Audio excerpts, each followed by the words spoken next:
With Yegor Sharangovich on injured reserve, that means an unsuspecting candidate got to make the final 2024-2025 NHL roster.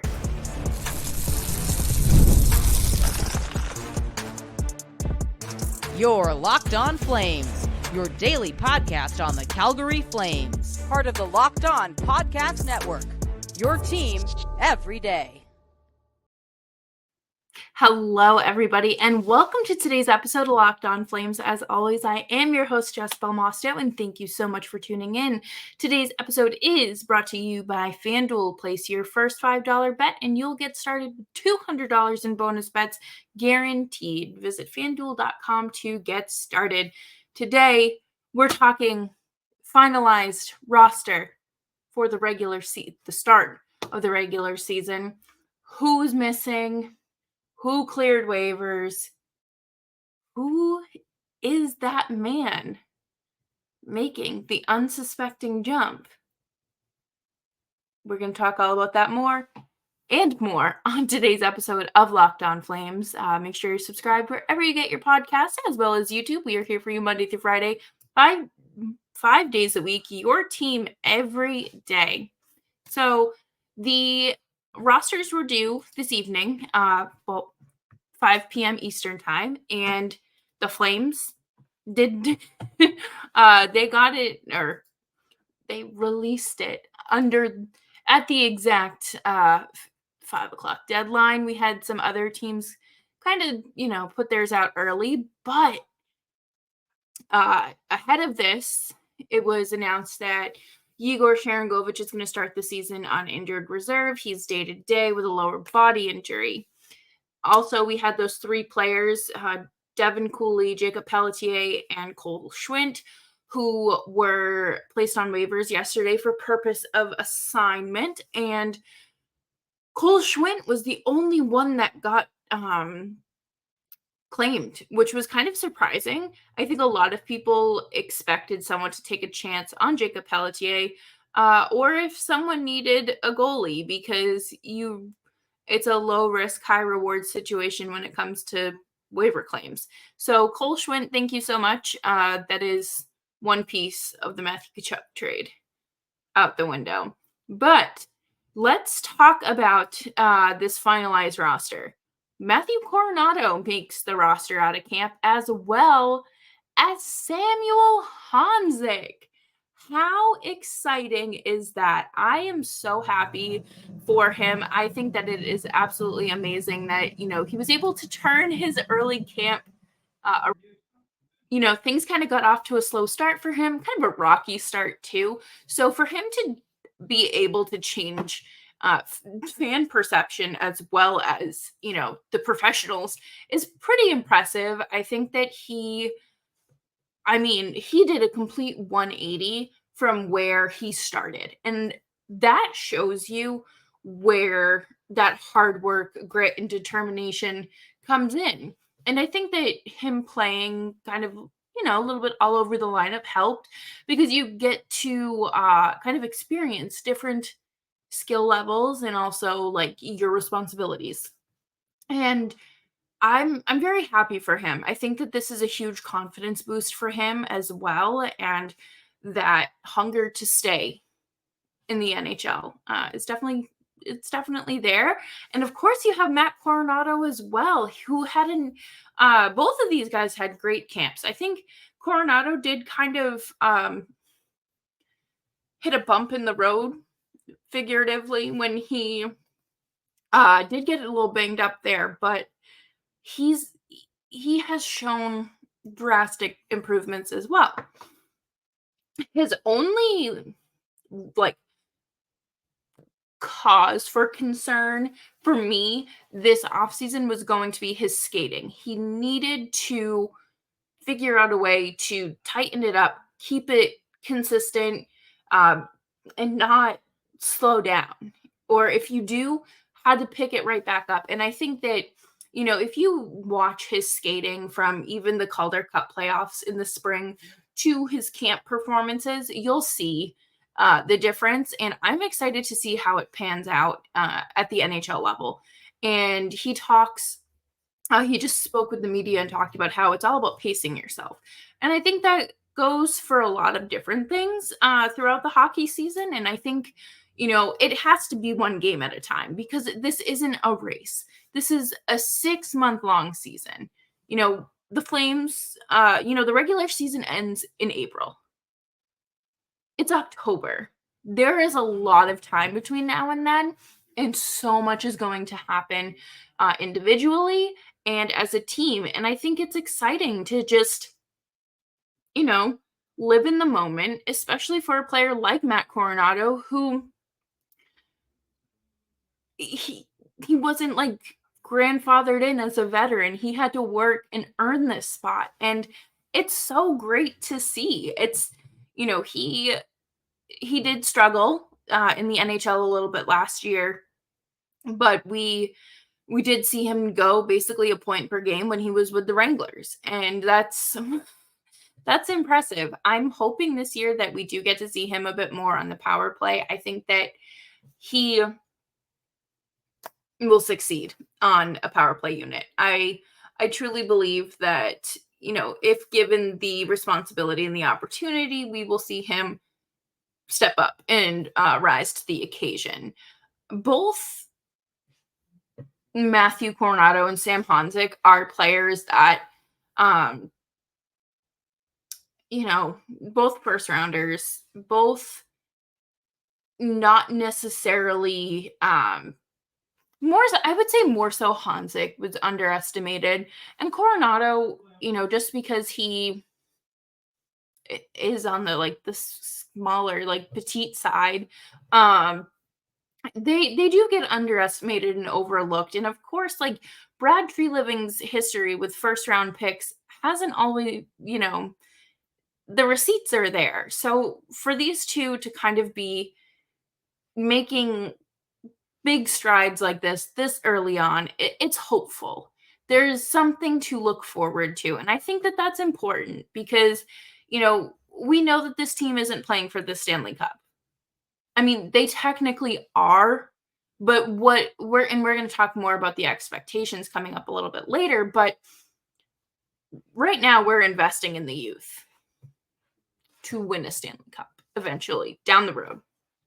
And I think it's very exciting to watch this, watch it unfold. And coming up next, we're going to talk about, kind of where things stand in this new season and Ryan Huska's second season as the head coach here of the Calgary Flames, and just what should we expect out of these players. But first, we're going to take a quick break here, and I'm going to talk to you all about Indeed. We're driven by the search for better when it comes to hiring. And the best way to search for a candidate isn't to search at all. Don't search, match with Indeed. If you need to hire, you need Indeed. Indeed is your matching and hiring platform with over 350 million global monthly visitors, according to Indeed data, and a matching search and a matching engine that helps you find quality candidates fast. Ditch the busy work. Use Indeed for scheduling, screening, and messaging so you can connect with candidates faster. And listeners of this show will get a $75 sponsored job credit to get your jobs more visibility at Indeed.com/lockedon. Just go to Indeed.com/lockedon right now and support our show by saying you heard about Indeed on this podcast. Indeed.com/lockedon. Terms and conditions apply. Need to hire? You need Indeed.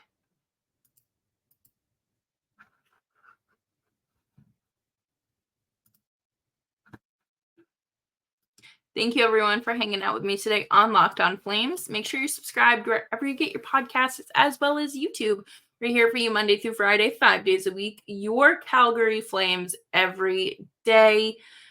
Opening week is here. I will be at the home opener. So if you are also going to be at the home opener, feel free to say hi if you see me. I don't know. I'm really looking forward to going to Calgary for the first time and, I've never gone to a home opener for any team. So this is really exciting. I'm looking forward to this a lot.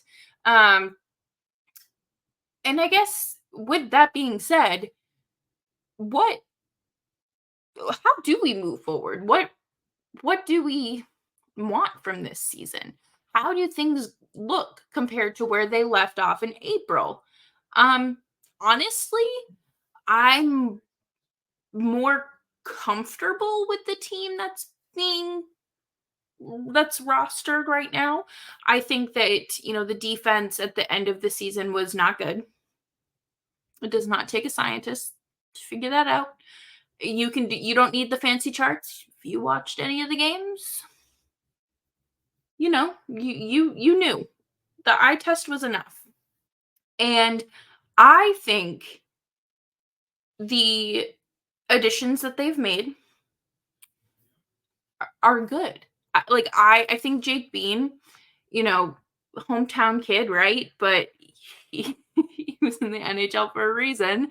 And also Kevin Ball. I think Kevin Ball is like I've come around on him. I was bitter about it at first because I didn't want to deal with the feelings of the Jacob Markstrom trade. But Kevin Ball's a fine defenseman. And, Tyson Barrie, he'll get the job done. He'll get the job done. I'm excited to watch Miromanov. I'm going to be really honest. I think that he's going to be, a special part of that blue line group. And of course, Joel Hanley catches a lot of flack, but as your seventh or eighth defenseman, he's good. He is very good defensively. And guess what you need? Defense. And obviously, those two guys named Rasmus Anderson and Mackenzie Weegar, I guess they're okay. We're very fortunate to have both of them on this Calgary Flames team. And of course, you also have Braden Pahal. Braden Pahal came over in I believe he was actually a waiver claim. So shout out to that. Again, one of those low risk, high reward situations. Braden Pahal has been good. Another good option for your 7th, 8th defenseman, should it be needed. I don't hate this forward group. Not that I would ever admit to hating a forward group, but it's not as well. I mean, it is veteran heavy. Let's be honest. It is pretty veteran heavy, but there's a good balance of the young kids with the vets. Obviously you have Jonathan Huberdeau, Backlund, Coleman, Rooney, Anthony Mantha, and Ryan Lomberg, Kadri. Of course, those are going to be your staples. Those are your veterans, right? But you do mix in a good number of players here with Coronado, Honzek, Klapka, Connor Zary, and Martin Pospisil. And of course, you do have Dustin Wolf as well. And I think that this is going to be a good part of the transition. I think, learning from these guys, and it looks like Sam Honzek's going to play on that first line. So he's going to be getting big minutes. And the only way for you to get better is to play and be put in those situations. And we saw it with Pospisil and Zary last year, right? They came in and they were great, but then, to get better and learn from your mistakes and or where you can pick up the slack or, just make improvements, you have to play those top minutes. And that's what we saw from that line. And I think that there's a really good group of veterans to learn from. Obviously, Michael Backlund has been with this team since literally his entire career. So no one knows the Flames better than him. And there's a Flames way.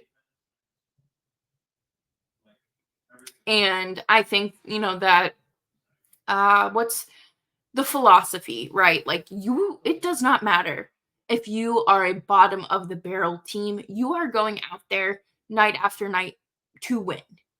You're going to put your best foot forward. And you have guys who have won Stanley Cups like Anthony Mantha, Ryan Lomberg, who just won one, Blake Coleman, great Kadri, all guys that, who know what it takes to get there. And one thing I really like about Lomberg is obviously he's coming back. Flames signed him. He's an undrafted free agent. And it just shows you that, like, you can do anything you put your mind to. And Kuzmenko, too. Like, I think of him as he's such an interesting character. I think he's a very funny person. But also his situation in Vancouver, when they had that coaching change, his responsibilities were slashed immediately, and you stopped seeing a lot of the production. He did such a good job on the Flames power play last year in, like, bringing it to life and revitalizing it.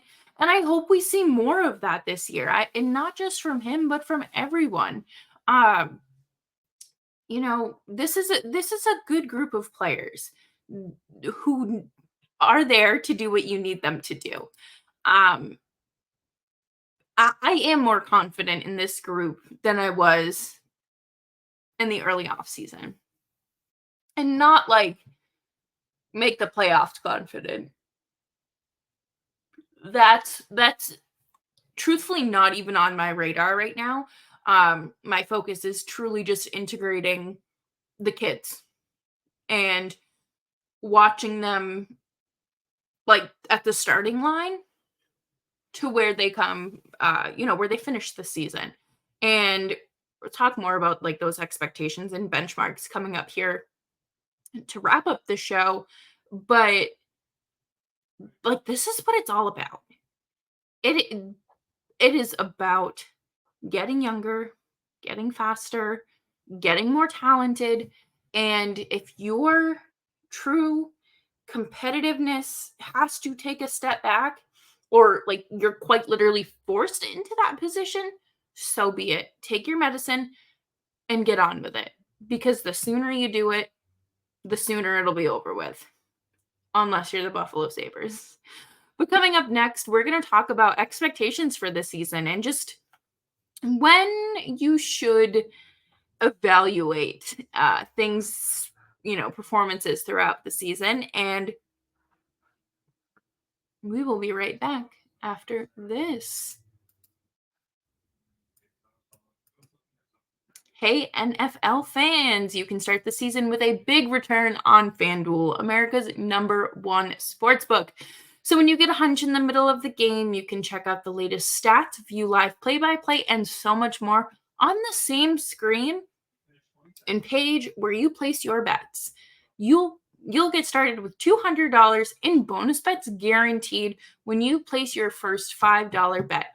That's FanDuel.com.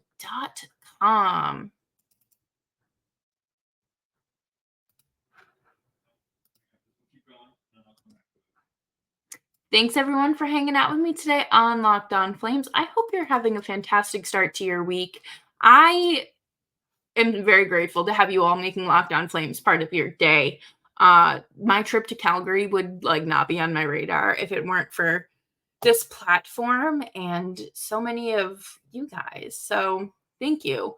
And this is my 5th season ish covering the Flames. I say ish because I came in like a week before the pause. And then I covered the bubble playoffs. And then that shortened season. So it's an ish. 4-ish seasons or so. 5-ish. Whatever. But I've been here a while and I've seen a lot. So much has changed. I didn't realize that so much could change so fast.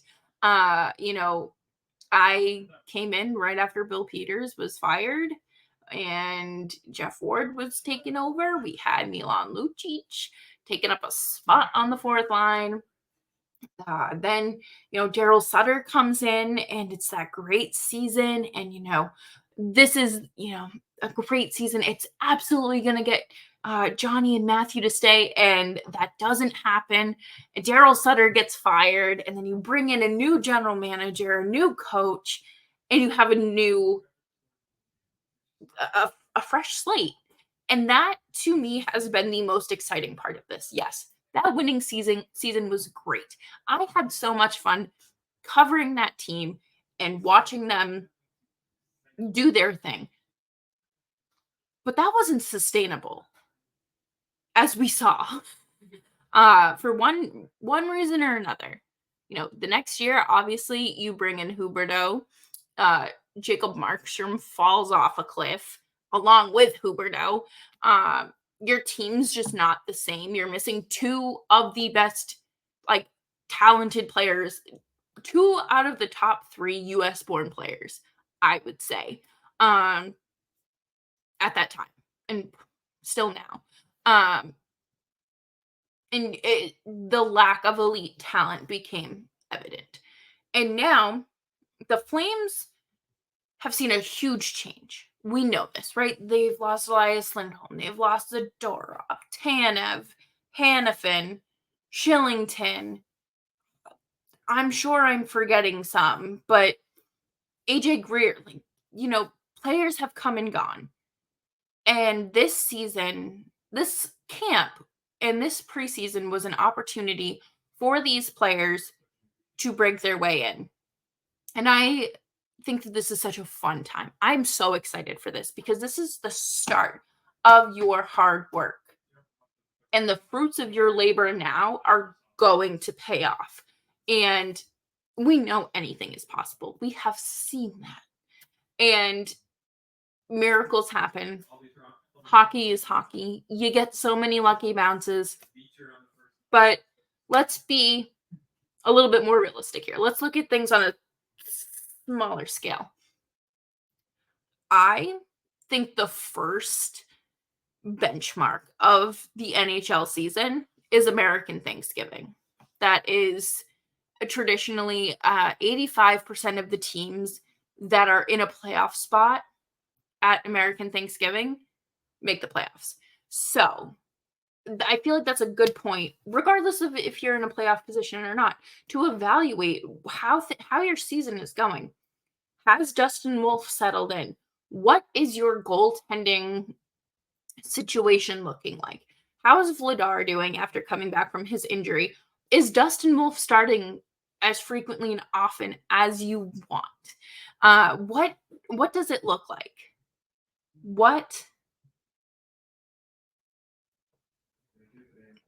Not just your record and not just your save percentage, but what do those deeper numbers look like, as well as what's being played out in front of you? I do not expect Dan Vladar or Dustin Wolf to go out there and put on an Yegor Shesterkin performance night after night. No. Very different goaltenders, very different teams playing in front of them. And sometimes you're just going to have shaky goaltending. And that's okay. And that's why you want to see where Dustin Wolf is by Thanksgiving.